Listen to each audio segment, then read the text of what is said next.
So here's how you change a pressed-in ball joint on a not Honda Accord or Honda Civic or Acura, and not on a four-wheel drive vehicle, just your basic kind.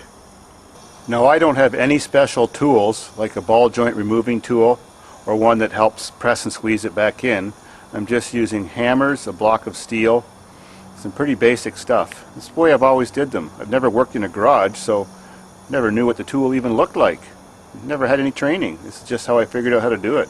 So basic tools, you can do it yourself. Well, the pressed-in style ball joint obviously doesn't have any flange with bolts on it. Just squeezes down around that round surface on the control arm. So I've removed the axle nut and the pinch bolt that goes on the clevis that grabs the shaft of the ball joint. Car's jacked up. Now I have this big long steel bar. It's made out of spring steel.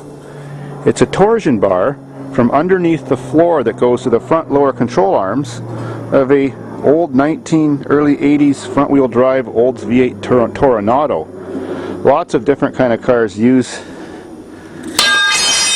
bars like that, and the longer one you can find, the better. You just go to the auto wreckers and get one chopped off for you with a torch. Sweet thing about those is, because they're made of spring steel, you can't bend them.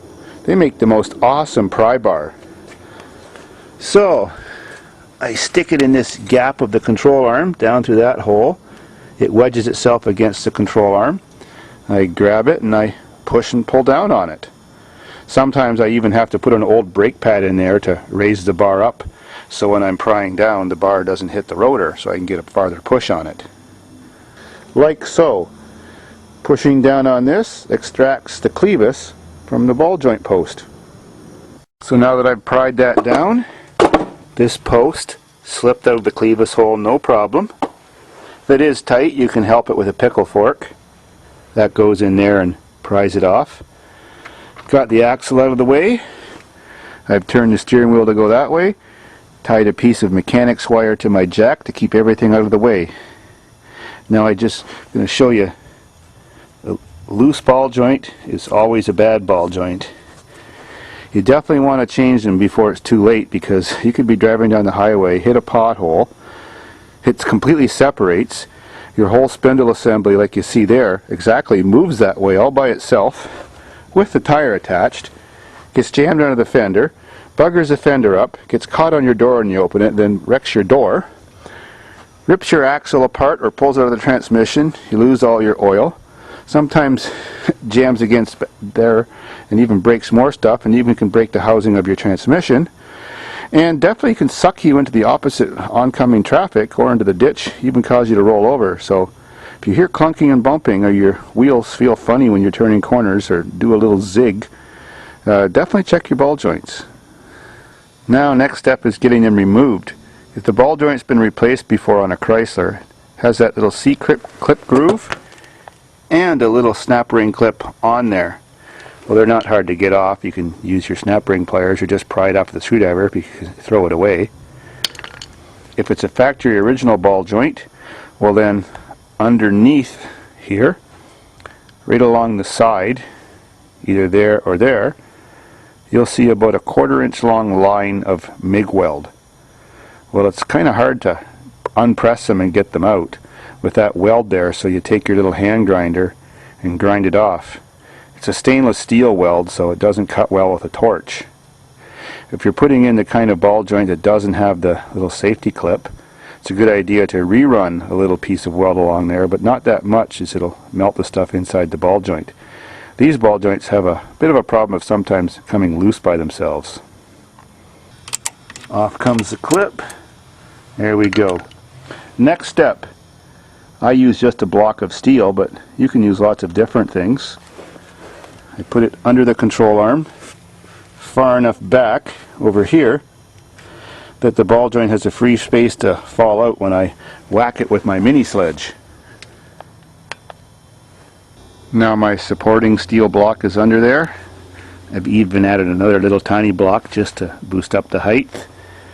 Now I slowly lower the jack till about half the weight of the vehicle is on the control arm, and the control arm starts to lift up a bit. So, much of the weight's on that block now. I've aimed the ball joint post to a handy spot so it's a good whack with a hammer. And I whack it hard, and if the weld's cut and the clip's off, shouldn't be that hard to pop out. So a couple of good hard whacks and she's out. Now I prefer to put a tiny bit of grease around that tapered edge there. And now I jack it back up again so the control arm is off the block. Then I move the block over, and without installing the grease nipple yet, put the block on here, lower it down till the control arm is sitting about completely level, so this thing can try to get itself in straight. So I've just set that ball joint in by hand. Now I'm just going to slowly lower the vehicle like I said. There'll be a fair bit of force on it, then I'll be ready to pound it back in. Now the weight's on it, so that block's sort of pushing it up and holding it in. I've just got an ordinary socket on an extension.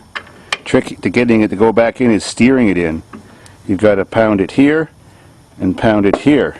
If you think you might hit something and damage it with your hammer, well, they get an extension bar, solid steel or whatever, and hit your hammer up here and use the bar to knock it in here and here.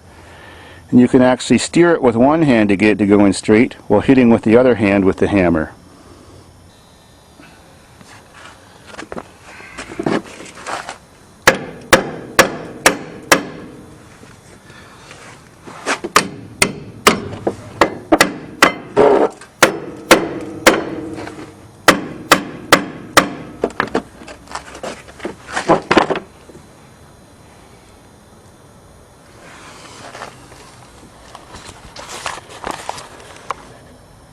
Wow, that went in really slick just first try.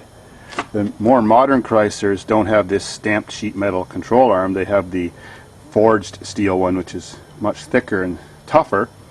And they're a little bit harder to get in, but the steering method and feeding at the same time with the hammer just works wonderful. Now to put the C-clip on and maybe even a dab of MIG weld again. Got the rubber seal on. Now to put the grease nipple on and make sure it points away from the wheel so you can get your grease gun on it easy. Now put this shaft back in the hole, rotate the spindle that way, get your pry bar, pry down the control arm again, and get that pin to go back in that hole. This can be done by yourself, but it's much easier if you have someone pushing the bar while someone's steering this spindle to get it back in. Now that it's all bolted back together, don't forget to grease everything. And now that's all said and done, just a one beer job. Simple as that. Sweet.